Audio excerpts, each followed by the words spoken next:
India voice, आपकी सोच, आपकी आवाज। नमस्कार, बहुत स्वागत है आपका। आप देख रहे हैं इंडिया वॉइस और मैं हूं आपके साथ आनंद विजय सिंह। और बात सबसे पहले भारतीय जनता पार्टी के नए राष्ट्रीय अध्यक्ष के चुनाव की प्रक्रिया में आज नामांकन दाखिल करने का दिन था और नितिन नबीन जो कि राष्ट्रीय कार्यकारी अध्यक्ष है, उन्होंने अपना नामांकन दाखिल किया। प्रधानमंत्री नरेंद्र मोदी, गृह मंत्री अमित शाह, रक्षा मंत्री राजनाथ सिंह उनके प्रस्तावक बने और उनके खिलाफ किसी ने भी इस पद के लिए, राष्ट्रीय अध्यक्ष पद के लिए नामांकन दाखिल नहीं किया और इस वजह से वो नितिन नबीन निर्विरोध बीजेपी के राष्ट्रीय अध्यक्ष चुन लिए गए हैं और उन्हें सहज ही अध्यक्ष घोषित कर दिया गया। पार्टी नेताओं ने उनके नेतृत्व में संगठन को और मजबूत बनाने और आगामी चुनाव की तैयारी में सक्रिय रहने की उम्मीद जताई है। सांसद अनुराग ठाकुर ने अध्यक्ष के तौर पर नितिन नबीन को चुने जाने के फैसले पर कहा कि यह केवल भाजपा ही नहीं बल्कि पूरे देश के लिए गर्व की बात है। उन्होंने कहा कि यह फैसला प्रधानमंत्री नरेंद्र मोदी की ओर से देश की जेन जी पीढ़ी को मजबूत संदेश है। उन्होंने कहा कि नितिन नबीन जैसे युवा और अनुभवी नेता पार्टी को नई ऊंचाई पर पहुंचाएंगे। 1980 में भारतीय जनता पार्टी का गठन हुआ था। जनता पार्टी से अलग होकर भारतीय जनता पार्टी बनी थी। 11 राष्ट्रीय अध्यक्ष इस दौरान भारतीय जनता पार्टी के चुने गए। सबसे पहले अटल बिहारी वाजपेयी, जब पार्टी यानी भारतीय जनता पार्टी का गठन हुआ था तो वो चुने गए थे 1980 में। 1986 तक वो अध्यक्ष के पद पर रहे। आपातकाल के बाद की राजनीतिक उथल पथल में अटल बिहारी वाजपेयी, लाल कृष्ण आडवाणी, मुरली मनोहर जोशी, नानाजी देशमुख, KR मलकानी, सिकंदर बख्त, विजय कुमार मल्होत्रा, विजया राजे सिंधिया, भैरव सिंह शेखावत, शांता कुमार, राम जेठमलानी और जगन्नाथ राव जोशी ने भाजपा की नींव रखी। जनसंघ का 77 में जनता पार्टी में विलय हो गया था और 77 में जनता पार्टी की सरकार बनी थी, लेकिन 80 में अप्रैल में भारतीय जनता पार्टी से अलग हो गई। नई पार्टी का, जनसंघ का जो धड़ा था वो भारतीय जनता पार्टी के नाम पर एक नई पार्टी का गठन किया। एक उदार हिंदुत्व वाली राष्ट्रीय शक्ति बनने का सपना देखा था भारतीय जनता पार्टी ने और धीरे धीरे उसने इस चीज को कामयाबी भी हासिल की। अटल बिहारी वाजपेयी 1980 में पहली बार अध्यक्ष बने। उनका कार्यकाल 1980 से 1986 तक रहा। पार्टी की आधारशिला उन्होंने रखी थी। अटल बिहारी वाजपेयी के बाद भारतीय जनता पार्टी की कमान लाल कृष्ण आडवाणी ने संभाली। 1986 से 1991 तक वो अध्यक्ष रहे। दूसरी बार 1993 से 1998 तक वो अध्यक्ष थे और फिर तीसरी बार भी 1 साल के लिए वो अध्यक्ष बने थे 2004 से 2005 तक में। इसके बाद मुरली मनोहर जोशी अध्यक्ष बने थे, लेकिन आडवाणी जब अध्यक्ष थे तो पार्टी को हिंदुत्व की मुख्यधारा में लाने का श्रेय उनको जाता है। उनका पहला कार्यकाल जो था उत्तर भारत में आधार मजबूत करने का था। आडवाणी के बाद डॉक्टर मुरली मनोहर जोशी 1991 से 1993 तक पार्टी के अध्यक्ष थे। तब राम मंदिर आंदोलन चरम पर था। उनका कार्यकाल विपक्ष को मजबूत करने का था और 1991 में भारतीय जनता पार्टी मुख्य विपक्षी पार्टी बनी थी। मुरली मनोहर जोशी के कार्यकाल के दौरान ही बाबरी मस्जिद विवाद हुआ था। 1992 में बाबरी मस्जिद ढहने के बाद जोशी ने कहा था कि इतिहास का मोड़ है और वे खुद मौके पर थे। डॉक्टर मुरली मनोहर जोशी ने RSS की विचारधारा को पार्टी में मजबूत किया। डॉक्टर जोशी बाद में वाजपेयी सरकार में मंत्री भी बने। इसके बाद कुशाभाऊ ठाकरे 1998 से 2000 तक वो रहे अध्यक्ष। फिर बंगारू लक्ष्मण 2000 से 2001 तक रहे। उनके खिलाफ आरोप लगा था, उसके बाद उन्हें इस्तीफा देना पड़ा था, हटाया गया था। और फिर जनक कृष्ण मूर्ति 2001 से 2002 तक अध्यक्ष रहे। फिर वेंकैया नायडू 2002 से 2004 तक अध्यक्ष थे। राजनाथ सिंह 2005 से 2009 तक और फिर 2013 से 2014 तक वो अध्यक्ष थे। उन्हीं के कार्यकाल में पूर्ण बहुमत के साथ भारतीय जनता पार्टी केंद्र में सरकार बनाई थी। नितिन गडकरी 2009 से 2013 तक अध्यक्ष रहे। अमित शाह 2014 से 2020 तक अध्यक्ष रहे और फिर JP नड्डा 2020 से 2026 तक अध्यक्ष भी हैं और अब नितिन नबीन कार्यभार वो संभालेंगे। कल आधिकारिक तौर पर उनके नाम पर मुहर लग जाएगी। नितिन नवीन जो कि अब नए अध्यक्ष होंगे भारतीय जनता पार्टी के, वरिष्ठ नेता हैं भारतीय जनता पार्टी के, बिहार से ताल्लुक रखते हैं, पटना से वो विधायक हैं, सरकार में, बिहार की सरकार में मंत्री भी रहे हैं। संगठनात्मक कार्यों में उनकी मजबूत पकड़ रही है। कई राज्यों के वो प्रभारी भी रहे हैं जहां पर भारतीय जनता पार्टी को सफलता भी मिली है। युवा नेताओं में उनकी पहचान है, उनका नाम गिना जाता है युवा नेताओं में। जनहित के मुद्दे पर एक मुखर आवाज बनकर उभरे हैं नितिन नवीन और उन्हें ये बड़ा पद दिया गया है। विभिन्न महत्वपूर्ण पदों पर उन्होंने जिम्मेदारी निभाई है। अपने पिता नवीन किशोर सिन्हा के आकस्मिक निधन के बाद राजनीति में आए और फिर उपचुनाव वो लड़े, चुनाव जीते, विधायक बने और तब से लगातार विधायक हैं और सरकार में मंत्री भी रह चुके हैं।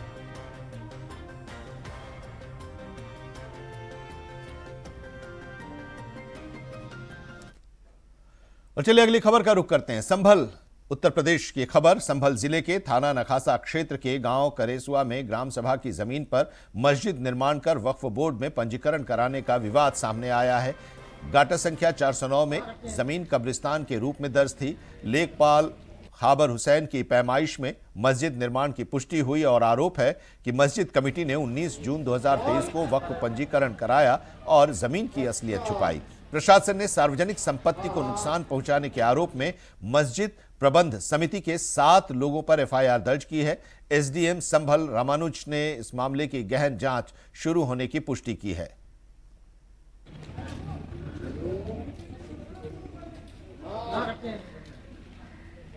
इसमें जो है ग्राम सभा की भूमि जो है वो कब्रिस्तान भूमि है, लेकिन उसमें मस्जिद का निर्माण करा लिया गया है। अब कुछ मतलब कागज में हेर फेर का मामला आया है, उसकी जांच अलग कराई जाएगी। लेकिन इस बीच जो है थाना नखासा में 7 व्यक्तियों के विरुद्ध जो है एफआईआर दर्ज कराई गई है।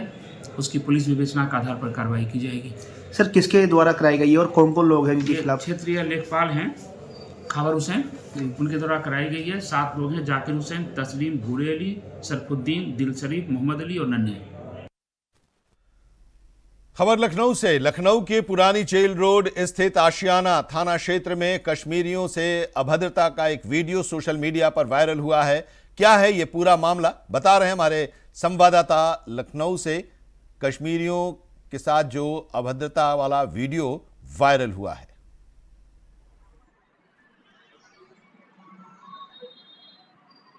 लखनऊ में ड्राई फ्रूट बेच रहे कश्मीरी युवक का वीडियो सोशल मीडिया पे वायरल हुआ है। बताया जा रहा है कि युवक फुटपाथ पर ड्राई फ्रूट बेच रहा था, जिसको कुछ अज्ञात लोगों ने आके धमकाया और जय श्री राम के नारे लगाने की बात कही। जब सोशल मीडिया पे वीडियो वायरल हुआ, उसी के बाद में कहीं ना कहीं हंगामा मच गया। अब पुलिस पूरे मामले की जांच कर रही है। हालांकि ये कोई पहली दफ़ा ऐसा नहीं हुआ है, कई बार लखनऊ में ऐसे वीडियो सामने आ चुके हैं कि अराजक तत्व पहुँचते हैं और ड्राई फ्रूट बेचने वाले लोगों को धमकाने का काम करते हैं। हालांकि पूरे मामले को लेकर पुलिस का साफ तौर पे कहना है कि ऐसी घटना पे पुलिस पूरी तरह से कार्रवाई की जाएगी और लोगों को आश्वासन दिया गया है कि आप लखनऊ नहीं, उत्तर प्रदेश कहीं भी ड्राई फ्रूट बेचिए, आपके साथ कोई भी तरह का दुर्व्यवहार नहीं होगा। अब देखने की बात ये होगी जो ड्राई फ्रूट बेच रहे युवक को धमकाने आए थे उन पर क्या कार्रवाई होती है। कैमरामैन हर्षित के साथ मैं राशिद आरिफ, इंडिया वॉइस, लखनऊ। यहाँ सुबह हम जब काम पे आए, यहाँ धमकाने आए कि आप यहाँ दुकान मत लगाओ, अगर आप दुकान लगाएगा यहाँ तो फिर जो इसे हम बताएगा, जो नारे हम बताएगा वही लगाना है। और हमने कहा भाई हम तो हिंदुस्तानी है, इंडियन वाले हैं, आप हमारे साथ ऐसे क्यों कर रहा है? बताया आप पाकिस्तानी हो। हमने कहा आपके पास कोई प्रूफ है क्या? और हमको बताया आपको यहाँ लगाने नहीं दे दूंगा और गाली देने लग गया और हमको धमकी दिया कि अगर आप लोग यहाँ दिखे आप लोगों को नहीं छोड़ेंगे हम लोग। कौन से नारे लगाने को बोल रहे हैं? वो बता रहे थे आप जय श्री राम नारे लगा दो। हम क्या बोलते हैं मेरे दोस्त? दुकान लगाने को क्या बोलते हैं आप? वो बता रहे अगर आप लोगों ने यहाँ दुकान लगाया तो आप लोगों को नहीं छोड़ा जाएगा, आप लोगों को हम यहाँ मार देंगे। हम लोग इससे पहले भी कुछ हुआ यहाँ पे? उससे पहले नहीं, वो आए हमसे और माल ऐसे ही ले जाते हैं, पता नहीं वो कौन से बंदे हैं दोस्त। मेरठ के सदर बाजार थाना क्षेत्र में एक युवक की अवैध असलाहा के साथ फोटो सोशल मीडिया पर वायरल हुई है।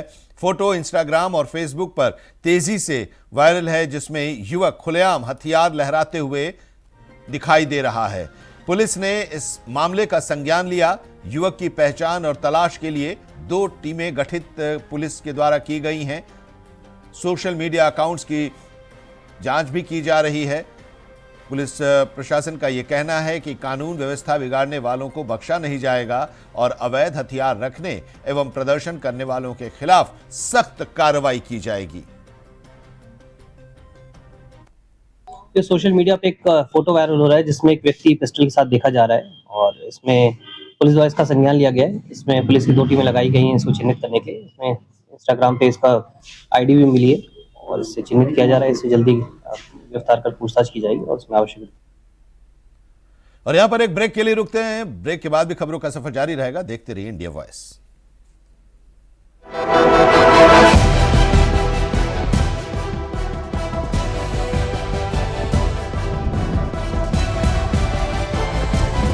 इंडिया वॉइस, आपकी सोच, आपकी आवाज।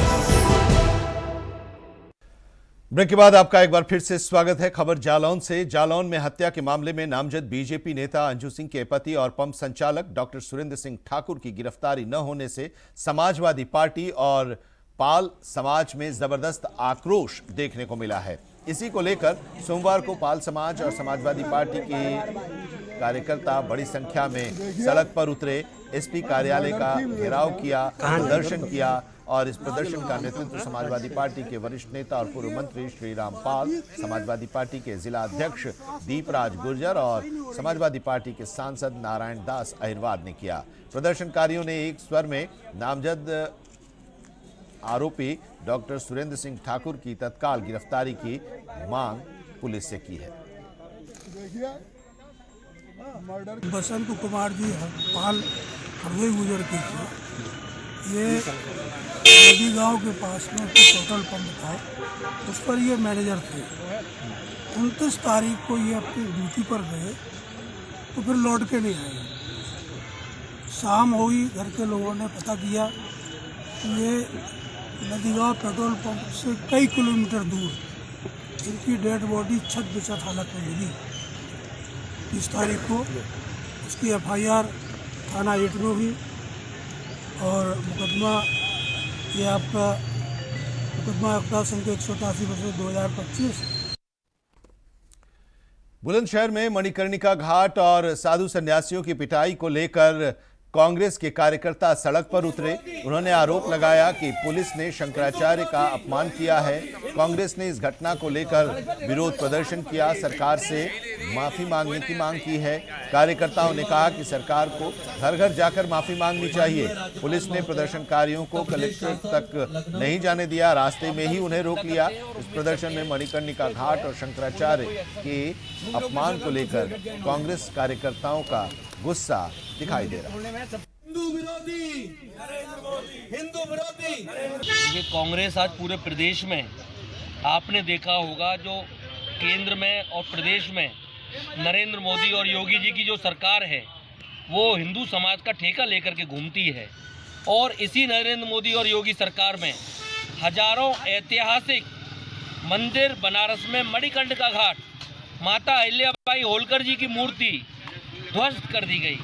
और अफसोस की बात है कि मुख्यमंत्री सूबे के झूठ बोल रहे हैं, उन्हें AI एडिटेड वीडियो बता रहे हैं। ये बड़े शर्म की बात है।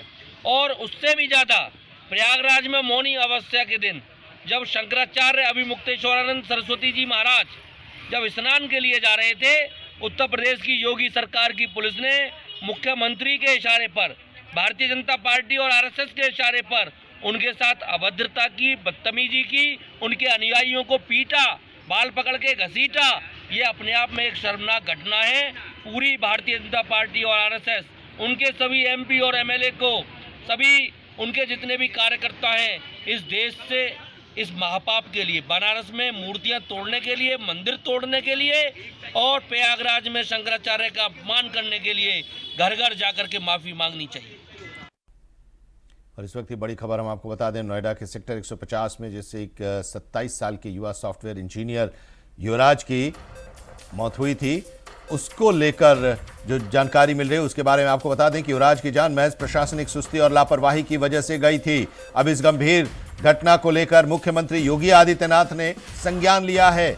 मुख्यमंत्री योगी आदित्यनाथ के निर्देश पर इस पूरे मामले की गहन और निष्पक्ष जांच के आदेश दिए गए हैं और इसके लिए 3 सदस्यीय विशेष जांच टीम यानी कि 3 सदस्यीय एसआईटी का गठन किया गया है।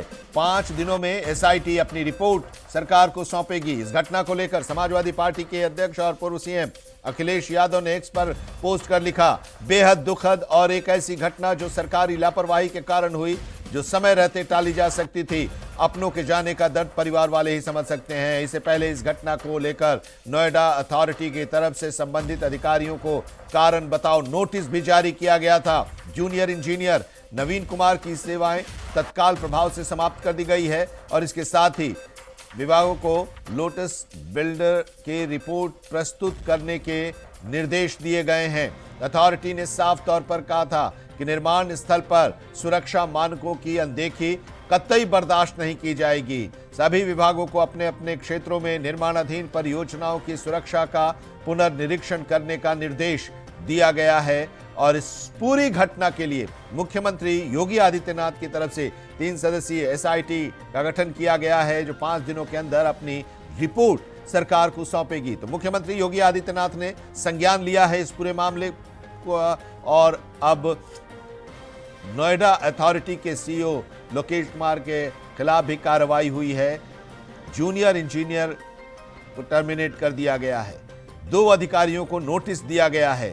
इंजीनियर की मौत को लेकर अब सरकार एक्शन में है।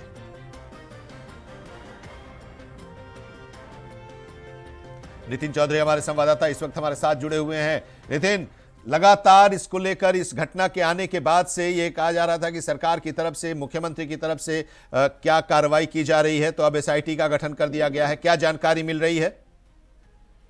देखिए, बिल्कुल बता दें कि जिस तरीके से इंजीनियर युवराज की जो मौत हुई थी वो बताया जाता था सेक्टर 150 में जो है गाड़ी के द्वारा जो वहाँ पर बना हुआ था, रोड बना हुआ था, तो उसमें जो गाड़ी है वो जो नाले में जाके गिर गई थी। लेकिन उसके बाद जब मेरठ मंडल आयुक्त ने जो है 5 एसआईटी टीम की गठित की गई थी, सीएम योगी का जो आदेश था उसमें कहा गया था कि इसमें जो है टीम को गठित किया जाए, एसआईटी की जांच इसमें कराई जाए और साथ ही देखा जा रहा है तमाम ऐसी चीजों को। तो भी आखिरकार जो इसमें वो थे, जो एसआईटी की टीम गठित की गई थी, तो उसमें जो है लोकेश नोएडा अथॉरिटी के जो सीईओ हैं उनको यहाँ से हटा दिया गया। लगातार इसमें बड़ी एक कार्रवाई की गई है दिखाने के लिए और साथ ही मुख्यमंत्री की तरफ से जो आदेश है वो ये दिखा दिया गया कि इंजीनियर की मौत को लेकर जो तमाम ऐसी चीजें थी और देखा जा रहा था जो मौत हुई थी, उस मौत को देखते हुए यहाँ पर काफी लोगों में गुस्सा था और गुस्से को देखते हुए मुख्यमंत्री योगी आदित्यनाथ ने जो है एसआईटी की टीम गठित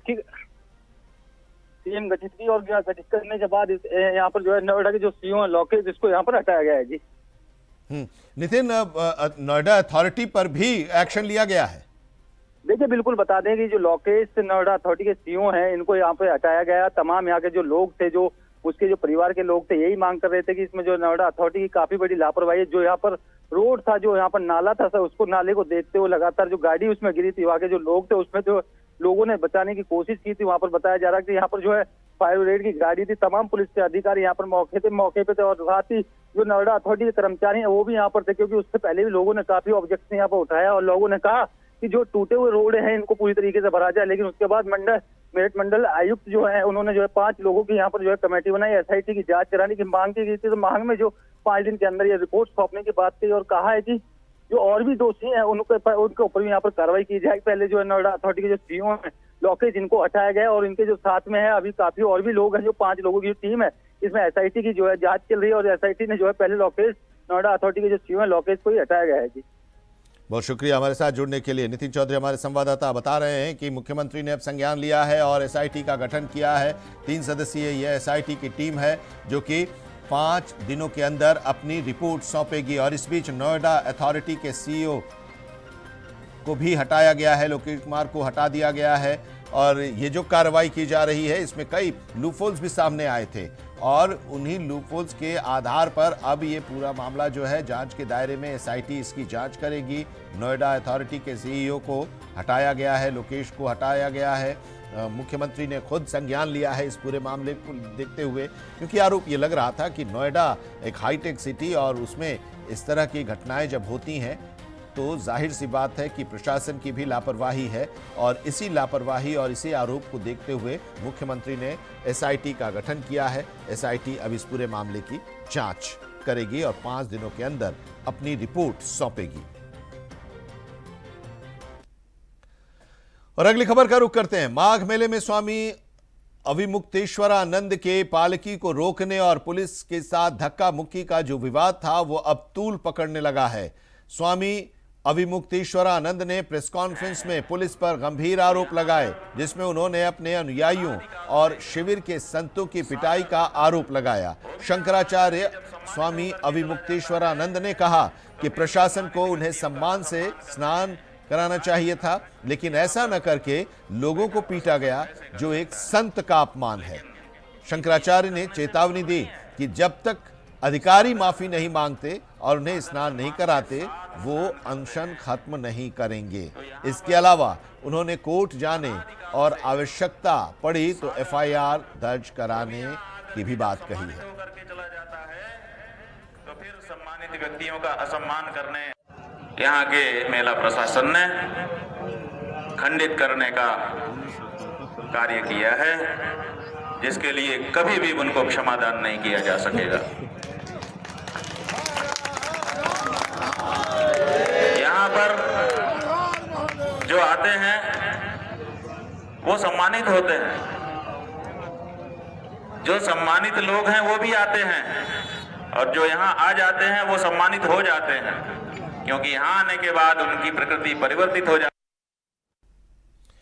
और इसी के साथ इस बुलेटिन में अभी इतना ही, लेकिन देश और दुनिया की तमाम अहम खबरों के लिए आप देखते रहिए इंडिया वॉइस।